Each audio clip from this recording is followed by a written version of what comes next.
Bienvenidos y bienvenidas a su programa Monseñor Romero y la misión del Evangelio.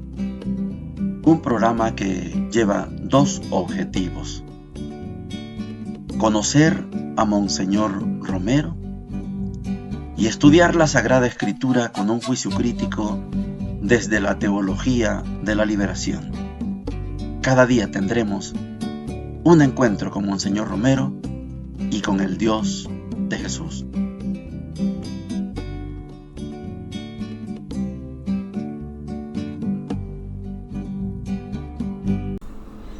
Hola, ¿qué tal? Este es su programa Monseñor Romero y la misión del Evangelio. Es lunes 6 de abril, lunes de la octava de la Pascua. Ayer les decía que todos estos días, de aquí hasta el domingo, de ayer hasta el domingo, es una celebración que se llama la octava de la Pascua de la Resurrección. Por lo tanto, son 8 días que se celebran como si fuera un día, como si fuera el día de la Resurrección. Este día, antes de iniciar el programa, quiero enviar un saludo a la congregación a la que yo pertenecía, a la congregación de la misión. Ayer a las 7 de la mañana tuvimos la pérdida, el deceso de Monseñor Mario Enrique Ríos Montt, obispo dentro de la congregación, pero hermano del dictador, del asesino, del fratricida general Efraín Ríos Montt. En otro campo, el general militar, general del Estado del Ejército, y Monseñor obispo de Guatemala. En un momento de la historia personal de él, tuvo que abandonar el país porque su vida estaba en peligro por culpa de su hermano que estaba asesinando campesinos en las montañas. Son 440 comunidades arrasadas, en aquello de tierra arrasada, que fueron masacradas por el general Efraín Ríos Montt, los dos polos, un asesino y un obispo. Ayer perdimos a Monseñor Mario Enrique Ríos Montt, miembro de la congregación de la misión. Hoy vamos a comenzar una nueva homilía de Monseñor Romero. Estamos en el 15 de abril de 1979. Es una homilía que está claro que nos va a hablar de la Pascua. Es la homilía que Monseñor predicó el primer día de la Pascua, el domingo de Resurrección. El nombre de la homilía es La Resurrección, sello y clave de la nueva alianza. Cuando hablamos de la nueva alianza, es que estamos superando la antigua. Esa antigua es para el pueblo hebreo. Desarrolla Monseñor 3 pensamientos. La resurrección, clave de toda revelación de Dios. Segundo, la iglesia, depositaria y testigo de la resurrección del Señor. Y la tercera, los bautizados, participantes del mismo Espíritu que resucitó a Jesús. De esto vamos a estar estudiando unos días hasta que terminemos con esta homilía del 15 de abril de 1979. Oigamos a Monseñor. Felices Pascuas. Este es el día del triunfo del Señor. La larga peregrinación de la Cuaresma termina en esta cumbre de gloria. Y durante la Cuaresma recorrimos también la historia de la alianza entre Dios y los hombres. Todo ese afán de Dios por ganarse el amor de los hombres, toda esa respuesta del hombre siempre rechazando a Dios, esa porfía del amor eterno del Señor ha vencido. Y hoy la Pascua es la fiesta que da sentido, explicación a toda esa lucha de Dios en el amor. Por eso en la misma celebración litúrgica, la Pascua ocupa un lugar principal, de tal manera que podemos decir que todas las celebraciones del año no tienen sentido si no entendemos un poquito el misterio pascual que estamos celebrando. Por eso, más que una explicación, que una exhortación, que una catequesis, mi homilía de esta mañana quisiera ser ante todo un testimonio de fe, que junto con todo mi querido pueblo le dijera al Señor: creo en el Cristo resucitado. Quiere ser mi palabra esta mañana el anuncio gozoso que constituía como el núcleo de la predicación de los apóstoles. Cristo ha resucitado. Esta es la gran noticia. Y quisiera hacer mi palabra también, más que todo, una invitación a la acción de gracias, a celebrar este domingo la verdadera Eucaristía. Toda la humanidad de rodillas ante el Dios que nos amó hasta darnos a su Hijo clavado en una cruz, pero que lo ha resucitado, y que en el triunfo del crucificado está toda la esperanza de la humanidad.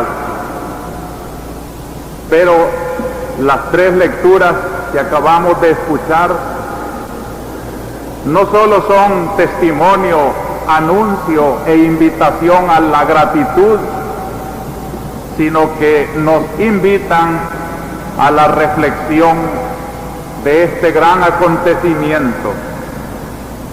Y si yo quisiera encontrar un resumen de todas esas lecturas y de toda esta celebración, le pusiera este título a mi predicación de esta mañana: la resurrección, sello y clave de la nueva alianza. Y voy a desarrollar este pensamiento, como de costumbre, en tres ideas. La primera es la resurrección, clave de toda la revelación de Dios. Segundo, la iglesia, depositaria y testigo de la resurrección del Señor.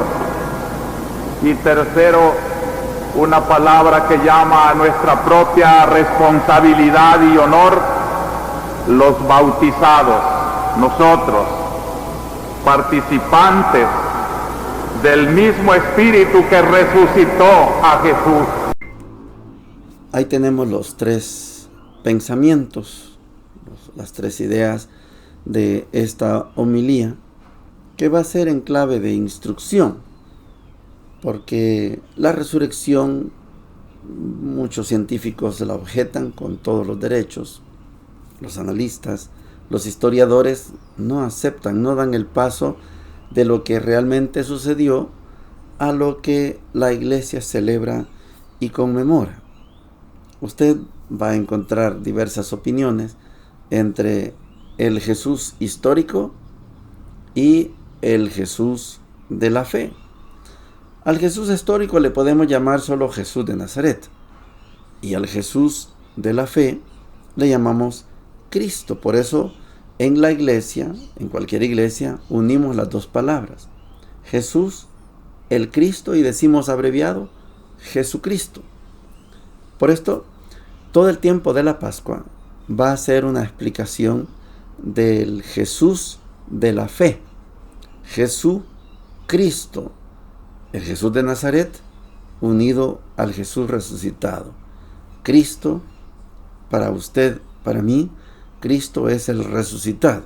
Cristo ya sabemos que significa ungido y que también significa Mesías, pero no Mesías como lo entendió San Pablo, no Mesías como vamos a escuchar en muchas lecturas, en muchas predicaciones, porque en la época se creyó que Jesús era el Mesías esperado. Mesías significa Cristo, significa ungido. Pensaban que Jesús venía para restablecer las 12 tribus de Israel, pero usted y yo estamos en otra onda, estamos en otra dimensión. Para usted y para mí, Jesús no vino a unificar las 12 tribus de Israel, no. Vino a fundar un nuevo pueblo, y ese nuevo pueblo es el pueblo de Dios. Para algunos, ese nuevo pueblo es la iglesia. Eso es lo que discutimos, lo que celebramos. Por eso hoy, Monseñor, cuando nos explica el título de la homilía la tituló La resurrección, sello y clave de la nueva alianza. La resurrección está vista en función de la nueva alianza. De hecho, todo el Antiguo Testamento no va a poder narrar nunca ni una sola resurrección. No, la resurrección es algo novedoso, es algo nuevo. Jesucristo, o Jesús de Nazaret, es el primer resucitado, no el único. Después de él, nosotros en la iglesia creemos que han resucitado muchísimos, como Monseñor Romero. Y al decir ha resucitado significa que está en la presencia de Dios. Para muchos, otros, como nuestros parientes, a lo mejor se comprende que van de camino, pero Monseñor Romero, al ser santificado, al ser declarado santo, creemos que ya está con Jesús. Recuerden aquella anécdota, creo que es 2 de abril 2005, si no me equivoco. Estábamos en la Plaza Salvador del Mundo cuando en los parlantes dan la triste noticia de que el Papa Juan Pablo II había fallecido. Bueno, organizamos la marcha y caminamos hasta Catedral. En la Catedral había un acto ecuménico, había, si no me equivoco, 4 pastores, el obispo anglicano, Martín Barahona, y en aquel tiempo obispo auxiliar, Monseñor Gregorio Rosa Chávez. Todos los pastores y el obispo anglicano fueron dando su mensaje, y cuando llegó el turno de Monseñor Gregorio Rosa Chávez, esa muchedumbre que estábamos ahí, empezamos a gritar: queremos una iglesia al lado de los pobres, queremos una iglesia al lado. Y algo pasó, pero Monseñor Rosa Chávez nos dio su mensaje y comenzó diciendo: hace unos minutos falleció el Papa Juan Pablo II, y el primero que salió a recibirlo fue Monseñor Romero. Claro que aplaudimos, pero esas palabras tienen un gran significado. En el momento no se puede vivir el significado de esas palabras. El Juan Pablo II, Papa, que no quiso canonizar a Monseñor Romero, fue recibido por Monseñor Romero. Significa que Monseñor Romero llegó antes al cielo que el Papa. Y canonizarlo significaba reconocer que Monseñor estaba en el cielo. Y Monseñor Rosa Chávez dijo esa frase. El primero en recibirlo fue Monseñor Romero. O sea, no es que murió y ahora ojalá un día se encuentren los dos. No, Monseñor Romero salió a recibirlo. Esta es una fe permanente en la iglesia. Llevamos 2000 años de estar predicando la resurrección. Por eso Monseñor titula esta homilía: La resurrección, sello y clave de la nueva alianza. Usted y yo somos hijos, hijas de la nueva alianza. Los 3 pensamientos, les decía, se enfocan en la resurrección. Primero, la resurrección, clave de toda la revelación de Dios. Clave, la resurrección. Si no ahondamos en la resurrección, no vamos a entender la revelación de Dios. Segundo pensamiento, la iglesia, depositaria y testiga de la resurrección del Señor. Los historiadores no pueden ser testigos de la resurrección. Ellos solo buscan los hechos históricos. Y el último hecho histórico de Jesús, ¿qué es? Lo mataron, lo sepultaron. Hasta ahí llegan los historiadores. Pero usted y yo, que somos hombres y mujeres de fe, trascendemos la historia y nos vamos más allá de la historia. Esto es lo que se llama la teología. Hablamos, analizamos lo que Dios dijo e hizo con esa historia. Jesús lo mataron, lo sepultaron, hasta ahí llegó la historia de Jesús. ¿Y qué hace Dios con esa historia de Jesús asesinado y sepultado? Bueno, Dios hace que Él resucite. Y usted y yo quemamos cohetes porque, aleluya, Jesús resucitó. Esto no es historia, esto es fe, es teología, es estudio de lo que Dios hace con la historia. Esto es la teología.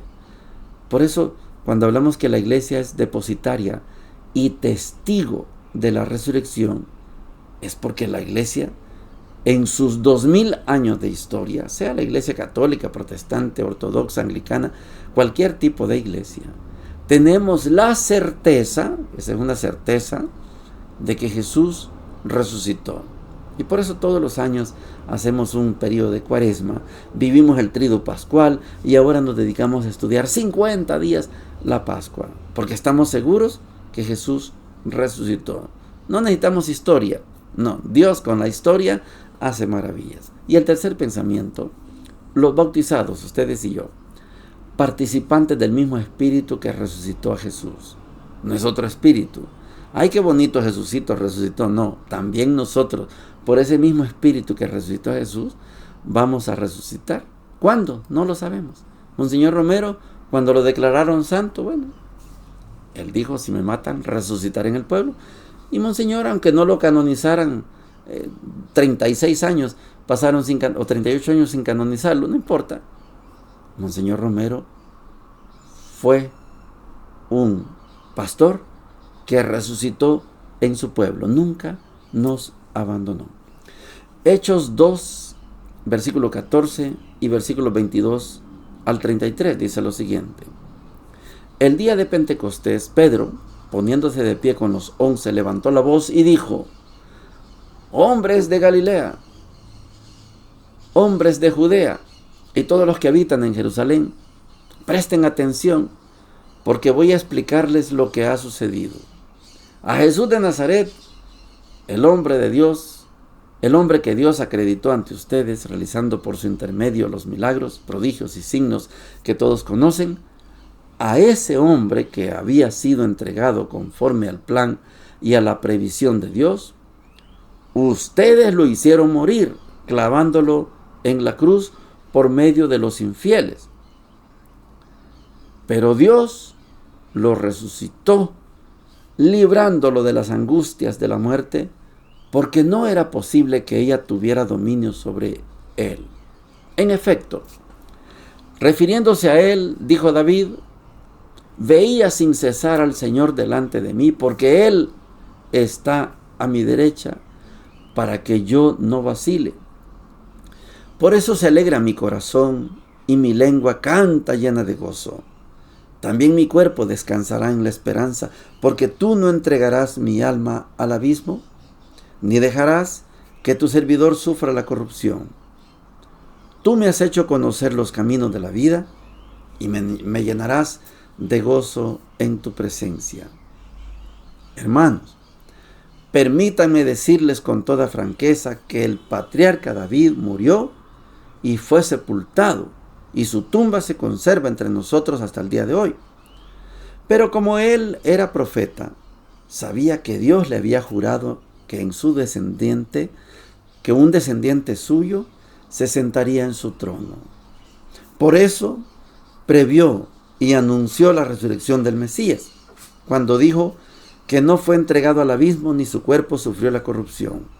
A este Jesús, Dios lo resucitó y todos nosotros somos testigos.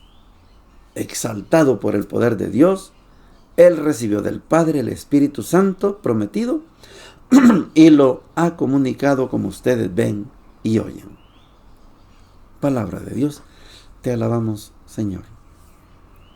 Pedro ya no es el cobarde, el que negó a Jesús. Pedro ya no es el violento, el que le cortó la oreja al criado llamado Malco, criado de la guardia pretoriana. Pedro ya no está escondido. Pedro hace unos instantes quedó lleno del Espíritu Santo, según Hechos capítulo 2, y ahora está dando semejante discurso. Le está hablando a los mismos que mataron a Jesús. Ustedes lo mataron. No está diciendo Jesús se murió. Ustedes lo mataron. Pero Dios lo resucitó. No era posible que Jesús sufriera la corrupción. Cuando en el credo decimos, y descendió a los infiernos, la expresión más correcta debe ser, y bajó al lugar de los muertos. Jesús fue asesinado el viernes y contamos al tercer día, no a los 3 días, no nos equivoquemos con eso. El primer día es el viernes, el segundo día es el sábado y al tercer día es el domingo. Por eso la resurrección de Jesús es al tercer día, no a los 3 días. Hay que matizar un poco a la hora que hablemos de la resurrección. El tercer día o al tercer día es porque viernes es su asesinato, sábado es su reposo y el domingo es su triunfo glorioso. Les decía ayer que los testigos de Jehová, a la hora que pretenden confundirlo a usted, le dicen que Dios Padre resucitó a Jesús, como si Jesús no fuera Dios, porque a ellos no les conviene saber que Jesús es Dios. Pero, aunque Pedro eso es lo que está diciendo aquí, con el correr del tiempo fuimos entendiendo y se fue escribiendo que Jesús es Dios y que Dios es una santísima Trinidad, que son 3 personas en una sola naturaleza. Dios es Padre, Dios es Hijo, Dios es Espíritu Santo, pero es un solo Dios. Entonces, no es el Dios Padre el que resucita a un tal Jesús. No, eso es testigos de Jehová.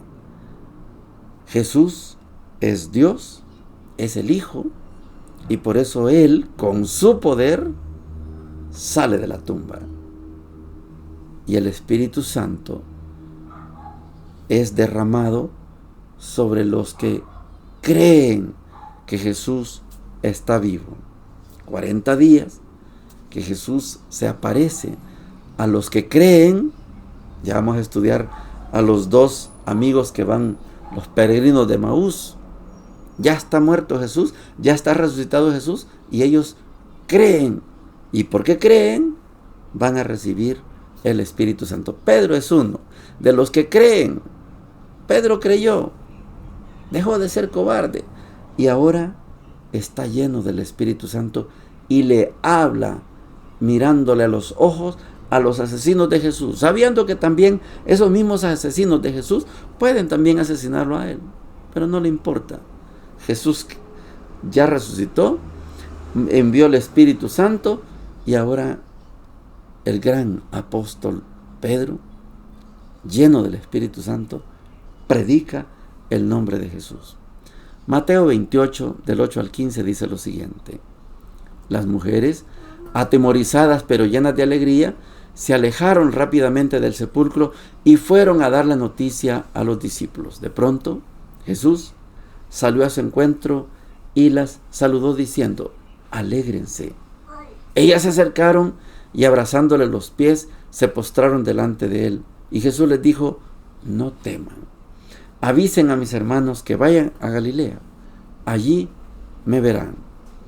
Mientras ellas se alejaban, algunos guardias fueron a la ciudad para contar a los sumos sacerdotes todo lo que había sucedido.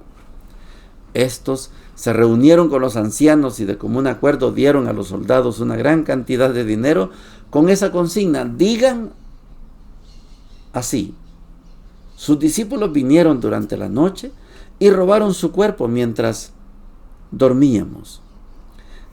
Si el asunto llega a oídos del gobernador, nosotros nos encargaremos de apaciguarlo y de evitarles a ustedes cualquier contratiempo. Ellos recibieron el dinero y cumplieron la consigna. Esta versión se ha difundido entre los judíos hasta el día de hoy. Palabra del Señor, gloria y honor a ti, Señor Jesús. No se nos olvide que hay que saber identificar cada evangelio. Estamos estudiando Mateo capítulo 28. Si estuviéramos en Lucas sería el capítulo 24. Si estuviéramos en Marcos sería el capítulo 16. Si estuviéramos en Juan, el capítulo 20 y el 21. Y cada evangelio tiene una pretensión. Mateo nos ha enseñado que Jesús es el nuevo Moisés. Y como es el nuevo Moisés, trae una nueva ley. Y como trae una nueva ley, esa nueva ley es para fundar un nuevo pueblo. Y ese nuevo pueblo son todos los pueblos del mundo. ¿Y cómo se le llama a todos los pueblos del mundo que tienen una sola fe? Se le llama iglesia. Hasta hoy, la iglesia de todas las denominaciones alcanza los 2.500 millones de creyentes, de fieles. Y seguimos creciendo. Cada año se suman más personas que van diciendo, creo en Jesús, me hago cristiano. Algunos abandonan el Islam, algunos abandonan el judaísmo, otros abandonan el shintoísmo, el hinduismo, el maoísmo, lo que sea, cualquier otra religión. Y están haciéndose cristianos. 2.500 millones no es poquito. Y todo comenzó con un grupo de 12, se ahorcó uno, lo sustituyeron y siguieron los 12 y hasta hoy, todos los años se nos desaparece alguien. Ayer se nos desapareció un apóstol, Monseñor Mario Enrique Ríos Montt, se nos fue. Su último trabajo fue abrir y cerrar la puerta de la casa provincial allá en Guatemala. Ese era el trabajo que le dieron. Con joroba, inclinado hacia un lado, abría y cerraba la puerta. Y nos ofrecía agua. Y siéntense aquí. Ya le voy a avisar al padre para que lo atienda. Ese fue su último trabajo. En sus mejores momentos, él fue obispo de Escuintla. Fue obispo auxiliar de la arquidiócesis de Guatemala. Sí, y fue presidente de las obras misionales. Sí, cuando tenía toda la energía, dio lo mejor que tuvo. Cuando su espíritu se estaba apagando, cuando sus energías ya eran pocas, abría y cerraba la puerta. Oprimía el botón eléctrico para que el portón se abriera y cerrara. Y abría la puerta chiquitita para que pasara la gente que llegaba a buscar algún padre en la casa provincial. Así es. El espíritu nunca se detiene. Ahora somos jóvenes, ahora somos mayores, en otro momento seremos ancianos enfermos y el espíritu va a estar ahí. Nos acompaña hasta el último momento de nuestra vida. Ahora Pedro tiene toda la energía, tiene todo el espíritu y está predicando. Y estas mujeres acaban de ver a Jesús y no entienden. Vayan y díganle a mis discípulos que se vayan a Galilea. Les dice, alégrense, no teman, pero díganle a mis discípulos que vayan a Galilea. Allá me verán. Esta expresión de Mateo, vayan a Galilea, allá me verán, es una expresión sinóptica, porque los 3 evangelios sinópticos presentan a Jesús haciendo un único viaje. El viaje es desde Galilea hasta Jerusalén. Vayan a Galilea. En Lucas les dice, no se alejen de Jerusalén. Son diferentes. Pero es sinóptico Mateo. Vayan a Galilea, allá me verán, y de allá ustedes van a hacer el mismo viaje que yo hice, desde Galilea hasta Jerusalén. Eso es Mateo. En Lucas les dice, no se vayan, no se alejen, quédense aquí y van a recibir el Espíritu. Y recibieron el Espíritu.